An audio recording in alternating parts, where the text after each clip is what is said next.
Magandang gabi po, hindi bababa sa 5 ang patay sa isang gumuhong minahan sa isla ng Semirara sa probinsya ng Antique.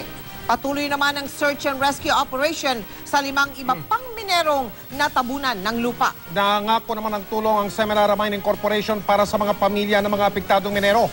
Ang Semirara Mining Corporation ang pinakamalaking pinanggagalingan ng tinatawag na coal dito sa ating bansa. Nakatutok si JP Soriano. Bago maghating gabi, gumuho ang isang bahagi ng pader o west wall section ng Panian Open Pit Coal Mine sa Semirara Island sa Coluya, Antique. Ayon sa Department of Energy, posible umanong may mga crack o bitak sa bahaging iyon ng pader, kaya napasukan ito ng tubig. Dahilan para bumigay ang lupa at natabunan ng mga nasa ilalim na minero na may lalim na 260 meters. Sa pahayag ng Semirara Mining Corporation, kinumpirma nitong may 13 minero na natrap sa gumuhong minahan. 3 sa kanila ang nailigtas na. Patuloy ang search at rescue operation sa iba pa. Inaalam na rin daw ng kanilang pamunuan ang sanhi ng aksidente sa pakikipagtulungan ng mga otoridad. Tutulungan naman daw ng kumpanya ang pamilya ng mga apektadong minero. Tumutulong na rin ang pulisya at lokal na pamahalaan sa pagsagip sa mga natabunang minero.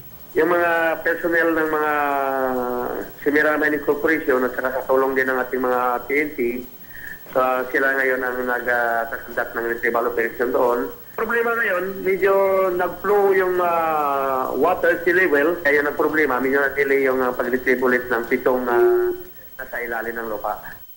Naglabas na rin ng disclosure ang kumpanya sa Philippine Stock Exchange para iulat ang nangyari.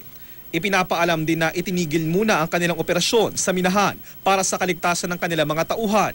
Sa ngayon, patuloy raw nilang minomonitor ang sitwasyon sa lugar at magbabalik operasyon lamang sa tamang panahon. Babalitaan daw ng kumpanya ang lahat ng kanilang stakeholders sa mga susunod na mangyayari.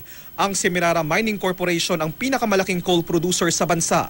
Nasa Semirara Island naman sa Antique ang pinakamalaking deposito ng coal. JP Soriano, Nakatutok, 24 Oras.